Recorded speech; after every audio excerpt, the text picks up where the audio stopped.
Hello everyone, I'm the Kwan-son of UN Habitat. Today, I'm going to introduce Korea-funded Phase 1 and Phase 2 People-Centered Smart City Approach.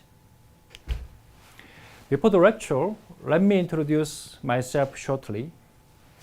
I have been a Senior Program Officer of Planning, Legislation, and Governance section of UN Habitat since May this year. Before joining the UN Habitat, I worked for Korean government for over 15 years in various sections. Firstly, I will explain UN Habitat's NUP shortly. What is a National Urban Policy? National Urban Policy, NUP, is defined as coherent set of decisions derived through a deliberate government-led process of coordinating and rallying various actors for common vision and goals that will promote more transformative, productive, inclusive, and resilient urban development for the long term. NUP is a process and product and has been recognized as a critical tool for implementing and monitoring global agendas such as National Urban Agenda and Sustainable Development Goals. NUP was adopted as an indicator for SDG 11, make cities and human settlements inclusive, safe, and sustainable. And why is NUP so important? The NUP can be an essential tool for policymakers to facilitate the management and directions of the urbanization and promote the socially, economically, and environmentally sustainable growth of human settlements. NUP's key pillars are participation, capacity development, and acupuncture projects. And NUP consists of 5 phases: feasibility, diagnosis, formulation, implementation, and monitoring and evaluation. Since 2014, UN Habitat has supported 56 NUP and SUP. SUP is Subnational Urban Policy. That includes 1 global program, 56 NUP programs, and 4 regional and 2 subnational programs. Next, I will explain Korea-funded 1 and NUP 2.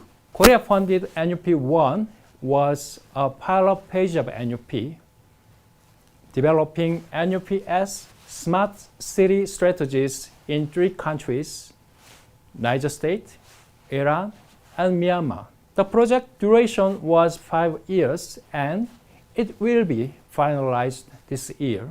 The budget was about $3 million funded by Ministry of Land, Infrastructure, and Transport of Government of Korea. The outcomes of NUP 1 were mainly the development of the National Urban Policy and smart city strategies, and stakeholders workshop, project reports, and knowledge exchange were also outcomes of this project. These are each country's NUP and smart city strategy reports of NUP 1. And these are demonstration projects implemented in 3 countries that responded to COVID-19 pandemic and upgrade the living conditions of the informal settlements.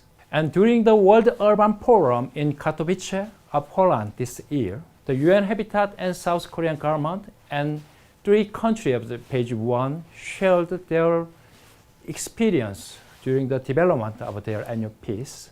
The event was also a platform to introduce Phase 2, and I'll explain Korea's NUP Phase 2. Korea-funded NUP 2 is scaling up people-centered smart cities through NUP. The duration is 4 years, and the budget is about $10 billion. Moreover, Korea will support $3 million. However, about $7 million have to be funded by other donors. This project includes 14 countries, Korea as the primary donor, 3 countries of NUP 1, and 5 for the initial stage, Mozambique, Egypt, Azerbaijan, Cambodia, and Paraguay, and 5 more countries to be funded. It is the country map of NUP1 and NUP2. The objective of NUP2 is to promote a people-centered smart cities approach to national urban policies, mainly based on the collaboration with MORIT of Korea. This project will utilize and enhance UN Habitat's people-centered smart city flagship. And what are the people-centered smart cities? People-centered smart cities use innovation and technology to make urban life better for their residents. It requires a commitment to human rights and digital inclusion. It also requires ensuring that digital technologies have to be used to achieve urban development objectives, such as improving the urban environment, providing affordable housing, and effective urban planning.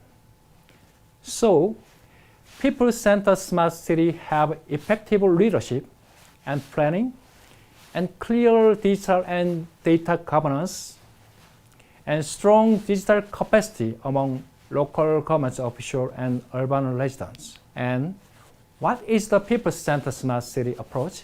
People-centered smart city approach has 5 essential factors. These are empowering people, responsibly managing data and digital infrastructure, building multi-stakeholders capacity, making access to technology equitable, and building trust by securing digital assets. NUP2 has 4 significant outcomes expectations. First, mainstreaming the people-centered smart cities approach into NUP. And second is promoting urban innovation and digital transformation. The third is to apply an innovative approach to urban and regional intervention. Last is knowledge sharing at the national level. This is governance for the project. The leading office is UN Habitat's Policy Legislation and Governance section. Internal stakeholders are Innovation Team, the Urban Practice Branch, and UN Habitat's Regional and Country Office. And these are external stakeholders.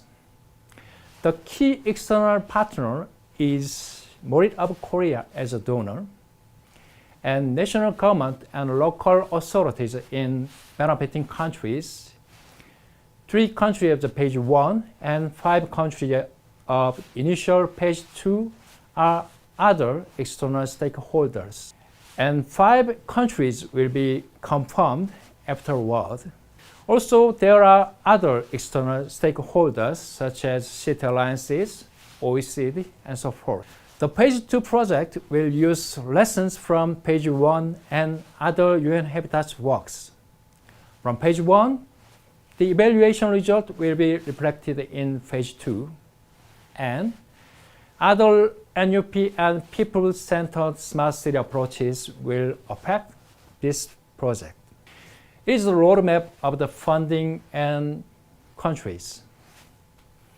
At this time, about $3 million from MORIT of Korea have been confirmed, and we need about $3 million for the entire project. We will mobilize funds from various potential donors such as Azerbaijan, World Bank, and so forth. For NUP1 countries, mainly, there will be focusing on monitoring and implementation. Hence, demonstration projects and knowledge exchange are main activities. MORIT of Korea will directly support the initial 5 countries. The main activities are NUP Smart City Strategies or approach, demonstration projects and knowledge exchange and capacity building. And for 5 more countries, the mobilizing fund is needed by additional donors. It is the sort of the financial challenges we faced. We will prepare fundraising strategies and action plan to overcome this constraint. This is the end of my lecture. Thank you for listening.